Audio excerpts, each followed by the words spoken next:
Setelah mendapatkan persetujuan dari ayahnya, Rahman dan Suryadi kemudian ke kamar dari Rosmini. Rahman menyuruh Rosmini untuk berbaring di lantai kamar itu. Halo rekan-rekan sejawat, gimana kabarnya hari ini? Tentu baik-baik aja ya. Kali ini, AA akan membahas tentang salah satu keluarga yang melakukan pengorbanan terhadap putri kandungnya sendiri dengan cara yang sia-sia banget sih lur. Sebelum menuju kisahnya, AA mau ngasih tahu dulu nih, kalau AA upload reguler di hari Rabu, Sabtu, Minggu jam 2 siang. Tapi nggak nutup kemungkinan juga bisa upload banyak untuk menemani waktu senggang kalian. Dan jangan lupa like, share, subscribe, serta nyalain tombol lonceng notifikasi. Biar kalau ada video baru, kalian nggak akan ketinggalan. Nggak usah berlama-lama lagi, langsung aja kita gaskan ke case-nya.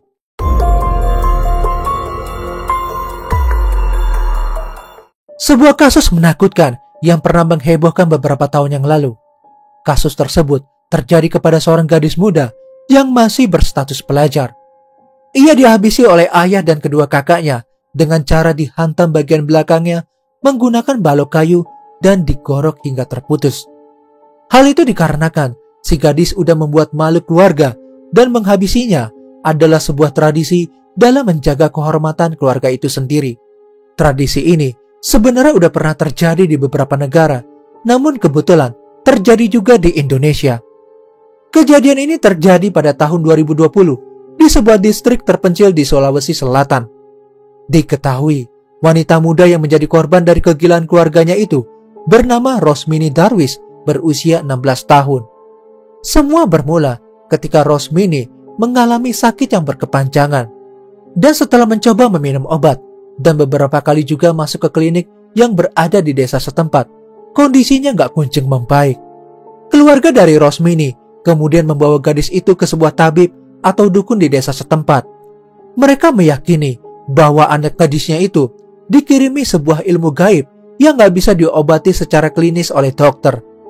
Karena kepercayaan di daerah terpencil itu masih menganut kepercayaan gaib, dan seorang dukun menjadi solusi paling ampuh dalam mengobati setiap orang sakit. Sesampainya di rumah si dukun, Rosmini kemudian menjalani beberapa ritual. Si dukun berdalih bahwa di dalam tubuh dari Rosmini terdapat makhluk bertubuh besar dan sangat mengerikan. Jika keluarga Rosmini membiarkan makhluk itu berada di tubuh Rosmini, maka makhluk besar tersebut akan merenggut nyawanya. Beberapa ritual kemudian dilakoni oleh gadis yang berusia 16 tahun tersebut. Orang tua Rosmini pasrah mengikuti setiap arahan dari sang dukun yang berusia sekitar 60 tahunan. Tubuhnya kemudian dipijat dan wajahnya disembur menggunakan segelas air putih. Si dukun selanjutnya menatap ke arah Rosmini dan kemudian berbicara dengan makhluk yang berada di dalam tubuh Rosmini dengan bahasa yang gak dimengerti oleh beberapa orang yang berada di sana. Gak lama kemudian, si dukun mulai berbicara kepada keluarga Rosmini serta mengatakan bahwa Rosmini diguna-guna oleh sepupu terdekatnya dari keluarga mereka.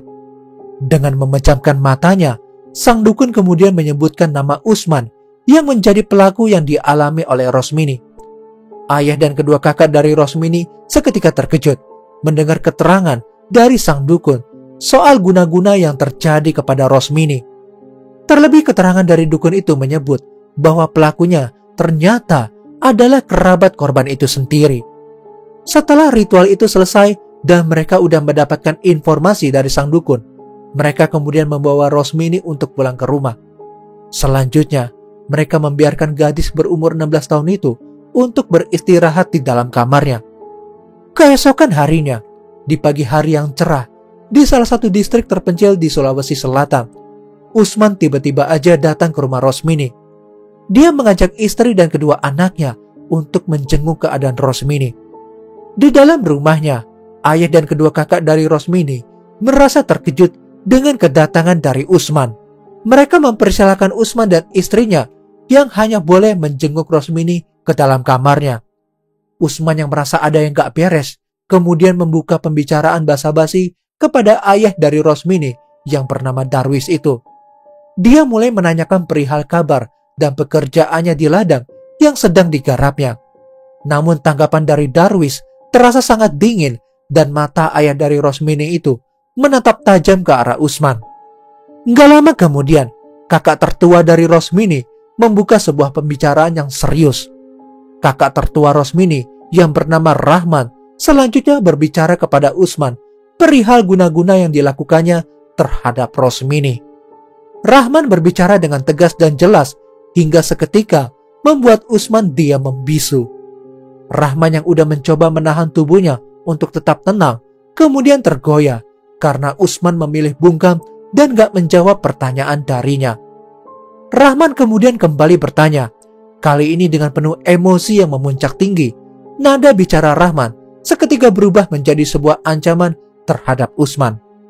Saat itu Usman menatap kemarahan dari wajah kakak tertua Rosmini itu. Dirinya kemudian menyangkal setiap serangan dari pertanyaan tuduhan Rahman. Usman mengatakan bahwa dia gak melakukan guna-guna atau serangan santet terhadap Rosmini. Apa yang dituduhkan oleh Rahman gak memiliki cukup bukti jika dirinya melakukan guna-guna. Mendengar jawaban dari Usman, Rahman langsung menarik kerah baju dari sepupunya itu. Dia benar-benar sedang berada pada puncak emosinya terhadap Usman. Rahman mengancam dan menunjuk-nunjuk Usman, dan dia menginginkan Usman untuk segera mengakui semua perbuatan yang udah dilakukannya terhadap Rosmini. Namun gak lama kemudian, Rosmini tiba-tiba keluar dari kamar dan mencoba untuk melerai keributan yang terjadi terhadap keluarganya itu. Rosmini seketika berkata bahwa penyakit yang sedang dirasakan oleh dirinya bukan dikarenakan oleh serangan gaib atau guna-guna dari Usman. Rosmini mencoba untuk meneruskan ucapannya dengan sedikit terbata-bata dan menarik nafasnya dengan amat panjang. Saat itu derai air mata begitu aja mengalir dari pelipis wajahnya. Rosmini menangis dan mengatakan bahwa dirinya sakit bukan karena serangan gaib, melainkan karena telah mengandung seorang anak di dalam perutnya. Mendengar hal itu, ayah dan kedua kakak dari Rosmini terdiam membisu. Mereka terpana dengan sebuah kenyataan yang gak mereka bayangkan sebelumnya. Seketika kakak dari Rosmini yang bernama Suryadi lemas dan gak berdaya mendengar ucapan dari adiknya itu. Dia yang pada saat itu berada dekat dengan Rosmini kemudian memaksa adiknya itu untuk berterus terang bahwa siapa yang udah melakukan tindakan menjijikan itu terhadapnya. Rosmini terdiam, tangisnya kemudian pecah dan akhirnya mengungkapkan semua kebenaran yang selama ini dia simpan. Anaknya yang sedang berada di dalam kandungannya itu adalah anak dari perbuatan yang Usman lakukan. Rosmini mengakui bahwa dia memiliki hubungan gelap dengan Usman. Saat itu Rosmini sering dipaksa oleh Usman untuk melakukan persetubuhan di dalam rumah Usman itu sendiri. Dan persetubuhan itu udah terjadi hingga berkali-kali selama kurun waktu 1 tahun terakhir. Kedua kakak dari Rosmini yang mendengar pengakuan adiknya itu seketika langsung menarik Usman dan melakukan pemukulan terhadapnya hingga berkali-kali. Terjadi perlawanan yang dilakukan oleh Usman. Kedua kakak dari Rosmini seperti kewalahan menghadapi perlawanan dari Usman. Lalu selanjutnya, Rahman mengambil sebilah parang yang berada gak jauh dari sudut ruangan itu. Rahman yang udah sangat emosi dan marah terhadap Usman seketika langsung mengayunkan parang itu ke kepala Usman. Namun karena Usman sepertinya pintar dalam berkelahi, dia kemudian menghindari sabetan saja milik Rahman. Suryadi juga masih memegang tangan dari Usman. Dia mencengkeram kuat perlawanan dari Usman yang bertubuh lebih besar darinya. Rahman selanjutnya mengayunkan kembali parang itu untuk yang kedua kalinya ke kepala Usman. Hal itu langsung membuat telinga dari Usman putus dalam sekejap mata. Dengan sisa tenaga yang dimilikinya, Usman kemudian terus melakukan perlawanan. Sirup merah seketika itu mengucur dari telinganya yang udah terputus. Usman juga merasakan sakit yang amat menyakitkan. Dengan terus berusaha melakukan perlawanan, Usman akhirnya bisa lolos dan melarikan diri dari kedua kakak Rosmini. Usman berlari dan gak dapat dikejar oleh Rahman dan Suryadi. Rahman dan Suryadi udah dalam keadaan yang kalut. Emosi yang memuncak tinggi membuat mereka gak bisa berpikir dengan pikiran yang rasional. Saat itu Rahman dan Suryadi membawa sebilah parang dan berjalan di halaman rumah tempat tinggal mereka. Beberapa orang pria yang terlihat lewat di depan rumah mereka secara random langsung diberhentikan dan mengancamnya dengan menggunakan parang itu. Dua orang pemuda yang diketahui belum memiliki seorang istri Selanjutnya mereka ajak masuk ke dalam rumah. Karena pikiran yang udah kalut dan emosi yang memuncak tinggi, mereka mengancam kedua pemuda itu dan salah satunya harus menikahi Rosmini dan bertanggung jawab atas anak yang berada di dalam perut Rosmini. Setelah menyekap kedua pemuda tersebut, Suryadi dan Rahman kemudian mengumpulkan seluruh anggota keluarga perempuan ke lantai 2. Mereka juga memaksa mereka untuk bersolawat dan beristighfar. Dan beberapa anggota keluarga laki-laki mereka ajak duduk dan bernegosiasi soal permasalahan yang dialami oleh Rosmini. Rahman sebagai kakak tertua dari Rosmini kemudian membuka persoalan dari adik perempuannya itu. Dia berkata bahwa Rosmini udah mempermalukan keluarga ini dan tindakan dari ajaran agama yang mereka anut. Rahman seketika langsung berucap sesuatu yang gak pernah dibayangkan sebelumnya. Beberapa anggota yang lain juga merasa sangat terkejut dengan ucapan dari Rahman. Rahman pada saat itu meminta izin kepada ayahnya untuk menghabisi adik kandungnya itu daripada harus menikahinya dengan pemuda lain demi menjaga sebuah kehormatan keluarga itu sendiri. Rahman mengatakan bahwa Rosmini pantas menerima hukuman ini. Rahman menatap tajam ke arah wajah dari sang ayah dan satu persetujuan itu membuat kita merasa miris dengan keluarga tersebut. Ayah dari Rosmini selanjutnya menyetujui bahwa anak perempuan yang berusia sekitar 16 tahun itu memang pantas untuk dihabisi. Setelah mendapatkan persetujuan dari ayahnya, Rahman dan Suryadi kemudian ke kamar dari Rosmini. Rahman menyuruh Rosmini untuk berbaring di lantai kamar itu. Rosmini sebenarnya mengetahui bahwa hidupnya akan dihabisi oleh keluarga sendiri. Dia nggak mencoba untuk melakukan perlawanan. Rosmini pasrah pada sebuah kenyataan. Rahman dan Suryadi selanjutnya melakukan eksekusi terhadap Rosmini. Mereka udah mempersiapkan sebuah balok kayu dan kemudian balok kayu itu dihantamkan ke tubuh dari Rosmini. Terdengar teriakan kesakitan dari Rosmini.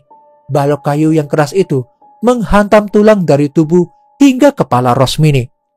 Tubuh dari Rosmini juga seketika bergetar hebat. Dia merasakan kesakitan yang amat menyakitkan.